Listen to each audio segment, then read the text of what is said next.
안녕하세요, 슈립입니다. 그동안 정말 여러가지 코비 시리즈 컨텐츠를 다뤘었는데요. 하지만 현재 가장 핫한 농구화 중 하나인 코비6 프로토로는 처음 다루게 되었습니다. 그 이유는 가장 간단하게 제가 한 번도 신어보지 못한 신발이기 때문인데요. 보유하지 못했었던 이유는 두 가지가 있었습니다.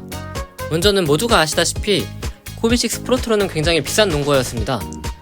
그리고 애프터마켓에 가품이 정말 많고 중고도 최소 30만원 이상은 줘야지 어느정도 괜찮은 신발을 살 수가 있기 때문에 코비6 프로토로는 결국 구매를 못하고 있는 상황이었는데요.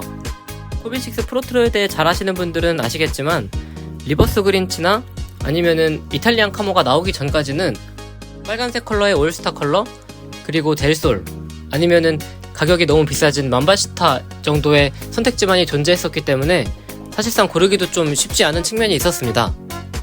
비교적 근래 발매했었던 리버스 그린치나 이탈리안 카모가 발매됐음에도 가격은 그대로였었는데요.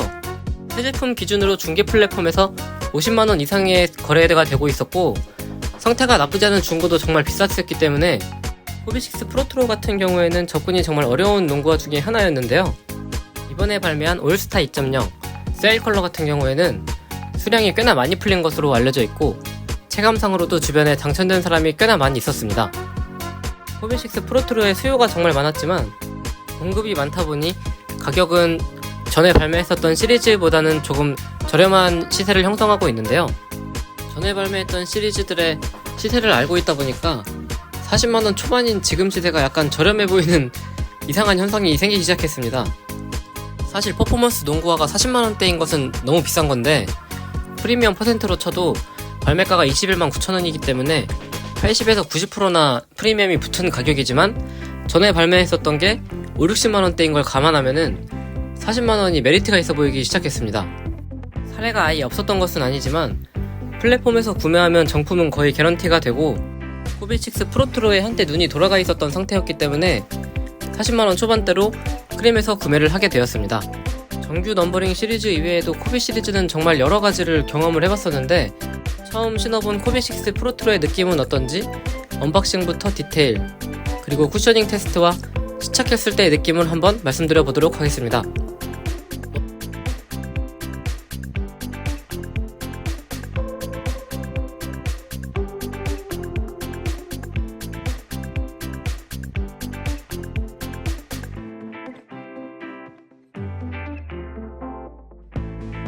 먼저 외관을 살펴보면 뱀피를 형성한 패턴의 올스타 기념판이기 때문에 별 디테일을 보실 수가 있는데요. 바깥쪽은 별 패턴이 되어 있고 안쪽은 기존의 시리즈대로 뱀피 무늬가 표현이 되어 있습니다. 코비 시리즈의 특징 중에 하나인 무게를 줄이기 위한 프린팅 스위시를 보실 수가 있는데요. 스텐실이라고 불리는 스프레이로 뿌린 듯한 느낌이 살짝 있어서 약간은 번진 듯한 느낌을 보실 수가 있습니다. 가품 같은 경우에는 이 부분이 아주 깔끔하게 처리되어 있어서 가품을 구별하는 가장 쉬운 방법으로 많이 알려져 있는 부분입니다. 이 코비6 프로토로 올스타 2.0 같은 경우에는 외관에서 가장 매력적으로 보이는 부분은 이 전반적으로 무난한 컬러와 힐 카운터의 이 투명한 모습이 정말 매력적으로 보이는데요. 이 부분의 소재도 인조 스웨이드 느낌으로 나름 고급스럽고 그리고 라벤더 톤의 코비 시그니처도 꽤나 매력적으로 다가오는 부분입니다. 정식 컬러 명칭은 세일 라이트 본인데 가피 원단의 색상이 전반적으로 약간 밝은 회색 느낌이 있습니다. 델솔 컬러 이후에 가장 무난한 컬러가 아닌가 생각하고 있습니다. 코비6 프로토로의 특징 중에 하나가 약간 팩포를 형상화한 아웃솔 패턴인데요. 아웃솔을 이렇게 만져보면은 재질이 정말 약간 쫀득쫀득한 느낌이 살짝 있습니다. 만져보면은 접지가 좋지 않기 힘들겠다라는 생각이 드는데요. 접지와 내구력은 반비례한다는 그런 얘기가 있듯이 코비6 프로토로도 마찬가지로 아웃솔 내구성은 좋지 않기로 유명합니다. 이 점을 보완해서 XDR로 나왔으면 어땠을까라는 생각이 들었습니다. 코비6 프로토로의 테크 스펙은 앞쪽에 줌터보 그리고 뒤쪽에는 쿠실론이라고 불리는 폼으로 된 쿠셔닝이 자리하고 있습니다. 줌터보 같은 경우에는 앞쪽에 작용하는 면적이 굉장히 넓기 때문에 앞쪽 쿠셔닝을 중요시 여기시는 분들이 매우 선호하는 세팅인데요. 요즘에는 르브론 시리즈를 제외하곤 줌터보를 사용하는 농구화를 보기는 그렇게 쉽진 않습니다. 코비6 프로토로의 가피를 보게 되면 어떤 원단을 덧대거나 한 부분 없이 원피스로 되어 있다는 걸 보실 수가 있는데요. 덧댄 부분이 없어서인지 발을 넣어봤을 때 굉장히 유연하고 찌르는 곳 없이 발을 잘 감싸주는 느낌이 있습니다. 또 하나 특징적인 것이 발등 부분 외에 봉제선을 찾기가 힘든데 마치 예전에 알라인, 호나우도가 신던 축구화 머큐리얼을 보는 듯한 느낌도 있습니다. 완바큐리얼이라고 불리는 머큐리얼 축구화에서 영감을 받은 코비 시리즈들도 있는데 확실히 영감을 받았을 수도 있겠다는 생각이 들었습니다. 무게는 270 사이즈 기준으로 350g대로 가벼운 농구화입니다. 시작했을 때 느낌을 말씀드려보자면 저는 발벌이 넓고 발등이 높아서 반업을 했는데요. 내부 공간이 생각보다 좁아서 당황했습니다. 하지만 시간이 지날수록 압박감은 감소하는 느낌이 있었고 가피가 살짝 늘어나면서 제 족형에 맞춰지는 듯한 느낌이 있었습니다. 다만 조금 아쉬웠던 점은 저는 발등이 높아서 그런지 실루엣이 얄쌍하고 예쁘게 나오지 않고 조금 둔탁하고 뭉툭한 느낌이 강했습니다. 조던 같은 일반 스니커즈였다면은 사이즈를 반업 더해서 실루엣을 조금 더 예쁘게 만들 수 있을 것 같은데 농구화 같은 경우는 사이즈가 딱 맞아야 퍼포먼스적으로 더 뛰어난 부분이 있고 길이가 길 경우에는 달릴 때 불편한 점을 느꼈던 점들이 있어서 실루엣은 조금 포기하더라도 반 사이즈만 업하는 게 좋았던 것 같습니다. 쿠셔닝 같은 경우에는 세팅 자체가 코비5와 같아서인지 코비5와 정말 비슷하다고 느껴졌는데요.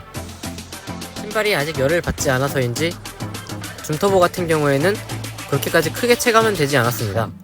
이 부분은 아무래도 신발을 신고 플레이 해본 뒤에 조금 더 자세히 말씀드릴 수 있을 것 같습니다.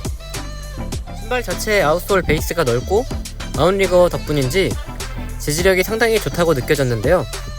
로우컷이지만 안정감을 제공하는 코비 시리즈 특유의 느낌을 받을 수 있었습니다. 컬러가 정말 무난해서인지 회색 추리닝에 신으니까 약간 일상용 신발 같은 느낌도 받을 수 있었습니다.